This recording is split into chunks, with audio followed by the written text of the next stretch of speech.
Hola, bienvenidos. Espero que se encuentren muy bien. En esta ocasión hablaremos acerca de la comunicación en la literatura. Como hemos visto a lo largo de estos años, como podrán recordar, a lo largo de este tiempo hemos estado revisando acerca de cómo la comunicación también ocurre dentro de la literatura. Sabemos que en este caso, pues la comunicación que se da no es una comunicación de tipo bilateral, sino que unilateral, porque tenemos un mensaje que es enviado, en este caso, por un escritor.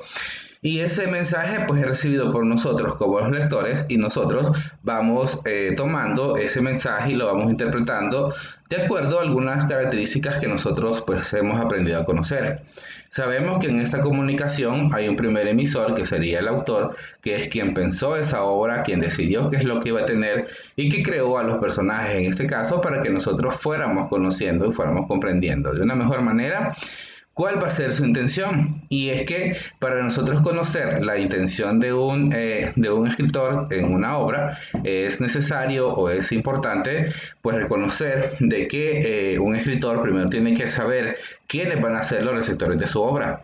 Por eso es que siempre hemos hablado de que cuando tenemos una obra literaria, sabemos de que existe una intención porque este escritor obviamente tiene que saber cuál va a ser su público. Y cuando él sabe cuál es su público, pues va a empezar a trabajar en obras que ese público pueda tomar.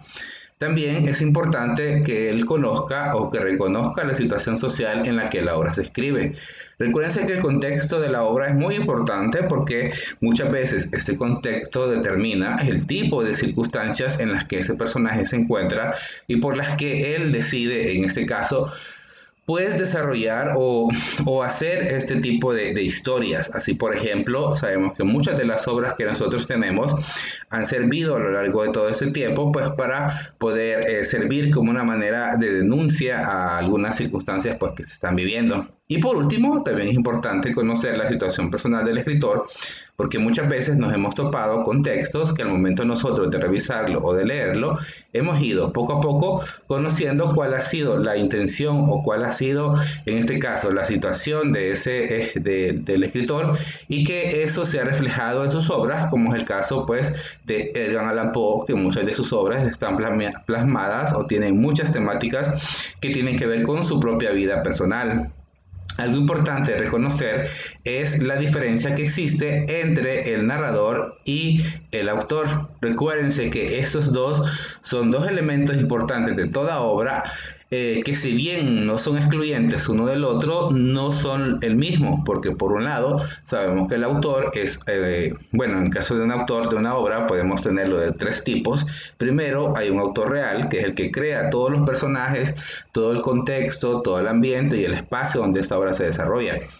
Hay un autor literario que fue creado por ese autor real y que se convierte en la figura que nosotros conocemos como narrador.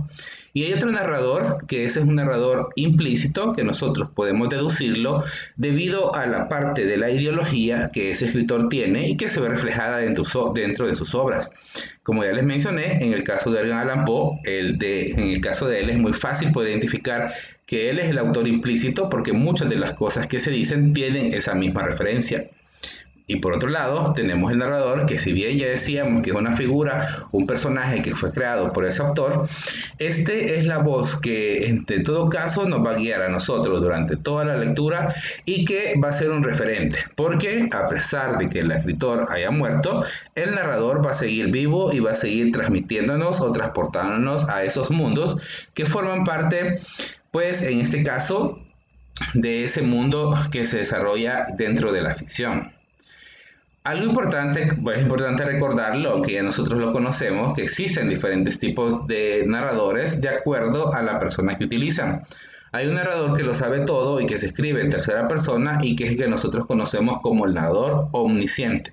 Ese tipo de narrador que sabe los pensamientos, los sentimientos de los personajes, sus acciones pasadas, presentes y lo que realizarán en el futuro. Por otro lado, hay un autor en tercera persona que no lo sabe todo y este es el narrador casi omnisciente. Y este conoce las acciones externas de los personajes, pero no conoce sus pensamientos más íntimos. En segunda persona hay un narrador que se conoce como un narrador testigo, que ese representa a un personaje que se encuentra presenciando las acciones, pero nunca ha sido el protagonista, como es el caso de Sherlock Holmes y su narrador, que en este caso pues sería el Dr. Watson. El Dr. Watson, él ha escuchado o conoce la historia, pero realmente él solo la está contando desde su propio punto de vista. Luego tenemos un narrador protagonista, que sabemos que ese está en primera persona y es el tipo de narrador pues que está contando pues la historia desde su propia perspectiva como protagonista de esa historia.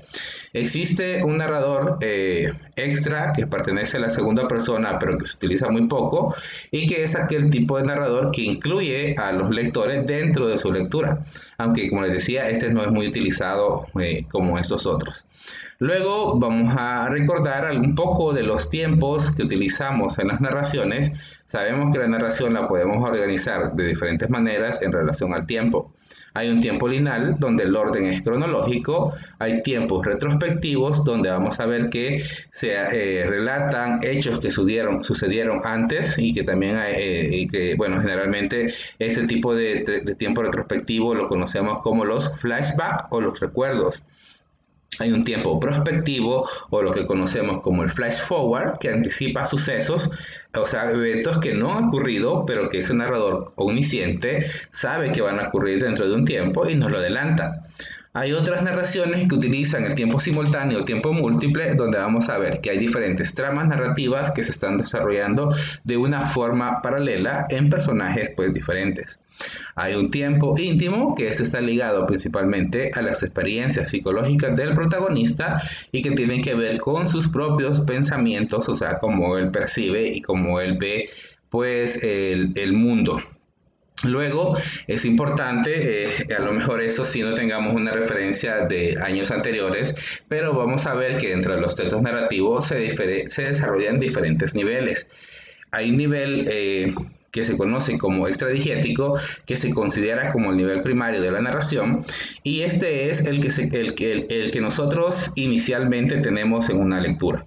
Yo tomo un libro, ese narrador me está contando o estoy leyendo la historia de ese personaje y eso sería el nivel extradigético, es decir, es el relato primario que se desarrolla. En muchas ocasiones, dentro de ese relato primario, un personaje puede contarnos una historia utilizando otros personajes y a ese sería el segundo nivel que se conoce como nivel intradigético, donde vamos a ver que este nivel intradigético se va a encontrar dentro del nivel extradigético. Y por último, en algunos casos podemos encontrar un tercer nivel donde donde vamos a encontrar nuevamente más relatos, pero que en este caso están siendo hechos por un personaje del relato primario. Y ahí tenemos que a este tercer nivel se le conoce como metadigético.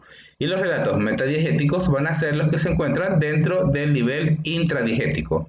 Para poderlo comprender mejor, vamos a ver un ejemplo clásico de uno de los textos que es considerado de los primeros textos de cuentos en la historia, como es Las Mil y una Noche, que cuenta la historia de Sherezade. En este texto hay una historia primaria, que la historia primaria sería el cautiverio que Sherezade tiene con el sultán y que durante 1000 noches ella pasa contándole historias. Entonces, Sherezade, ella sería el relato primario, pero mientras Sherezade está cautivada, ella empieza a hacer relatos de cuentos y los cuentos que ella hace se convertirían en el segundo nivel, o sea, en el nivel intradigético. El primer nivel sería el cuento que yo leo, el texto que yo tomo, estoy revisando la historia de Sherezade, pero Sherezade cuenta una historia, segundo nivel, nivel extradigético. Y bueno, y una de las cosas que ocurren, porque uno de los cuentos más famosos que Sherezade hace es el de Silva del Marino. Dentro de esta historia de Silva del Marino, vamos a ver que este personaje cuenta una historia.